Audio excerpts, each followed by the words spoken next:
7 insane Pawn Stars scams. Number 7, the stolen diamond. A man in a smart suit seems to have pawned a pair of diamond earrings. Harrison asked all the right questions. The seller got the right responses and even obtained a receipt. Harrison forked out over $40,000. 3 days later, investigators showed up and it turned out the jewels had been stolen. The victim got her diamonds back and the suspect paid the fine, so Harrison was out of his 40 grand. He said this was the biggest bust he'd ever seen in the pawn shop. Number 6, the Fargo Strongbox. In a 5th season episode of Corey's Big Hit, Rick made the unusual mistake of buying something that he was unaware of before he had tested it. He dropped $450 on what he thought was a 19th century strongbox from Wells Fargo, only to have his expectations of a profit shot down by expert and show regular Mark the Beard of Experience Hall Patton, who called the box a full piece of fiction. Hall turned the knife a little bit more, saying it's one of the most fabricated items that he knows. The old man, who was watching the whole transaction, wasted no time rubbing it in, telling Rick, "I figured it was fake to start with, but he just let the deal go through so he could have something to hold over Rick's head." Number 5, the Willie Mays uniform. Corey made the blunder of forking over $31,000 for what he believed to be a game-worn Willie Mays San Francisco Giants uniform from 1961 in a 2012 episode titled Free Willy. Yet the red flags with this one had been apparent from the start. For starters, the uniform was clean, a point not lost on Chumlee, and he noted, "It doesn't look dirty, game." Willie Mays was a badass. He was running around in the mud and grass. I imagine there would be a lot of stains on it. Good find, chum. The seller also had no identifying papers whatsoever, which is never a good sign. Yet Big Hoss took an opportunity, and he was all kinds of wrong, man. A thorough follow-up on what happened to the post-Pawn Stars outfit, Hall on Shame's blog found that not only did they fail to sell it at a whopping asking price of $80,000, but they ended up paying $19,200 for it at the auction about 2 years later. And instead, it worsens.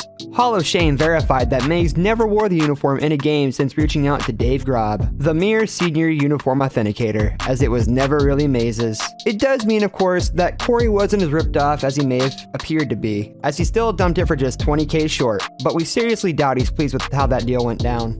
Number 4, fake Rolexes. Since he grew up in the pawn shop, Corey Harrison had to learn the hard way to learn several business lessons. He said he was purchasing 6 fake Rolexes when we first started working the night shifts in the pawn shop. Viewers also learned that the dealers are using thousands of tricks on fake timepieces. In a 2009 interview, Corey's dad, Rick Harrison, shared some tried and tested advice. But his bottom line was that you shouldn't buy a Rolex from someone you don't know. You should buy it from a guy who you can trust if you want to use one. Number 3, Rick's $100K loss at the auction. If the world famous gold and silver pawn shop are unable to sell an item, they still have the option to send it to the auction and make a profit. That's what Rick wanted to do with a few big ticket things like a 1940s Indian motorcycle with a sidecar and a Vic Flick owned and played Fender Stratocaster, which he put on the block at Julian's Auctions in Los Angeles, according to the Indie Channel. Unfortunately, he got hit for $29,000 on the motorcycle and $35,000 on the guitar. He also does not seem to have done well on any other goods, as his calculated overall loss seems to be about $100,000. Number 2, Blindsided by the Bayou. The Las Vegas boys were blindsided when Cajun Pawn Stars was published by the History Channel in 2012, an anonymous source said. The network had said it would not build spin-offs according to TMZ. What would it need another show when the 24-hour operation in Nevada was their cash cow? The latest version was dubbed a Southern take on the original by the History Channel, which sold vintage cars, guns, and even livestock. The dispute was not publicly discussed by either the network or the Harrisons, but former Pawn Stars manager Wayne Jeffries said he was the mole who spoke to TMZ, and he said he was fired for that.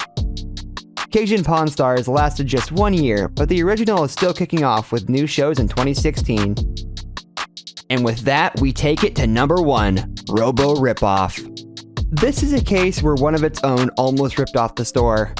Austin Chumlee Russell just wanted to buy a 31-ton fire-breathing Robosaurus, transforming the Tyrannosaurus Rex, which feeds on cars, trucks, and small aircrafts. That sounds scary, but the robot was designed in the 1980s, making it cute now. Harrison bite not, calling it the best, most impractical thing he'd ever seen, Robosaurus. The last time Robo changed hands was at a 2008 Arizona antique car auction, when it sold for $575,000. The seller's valuation of $25,000 may have been a stretch too.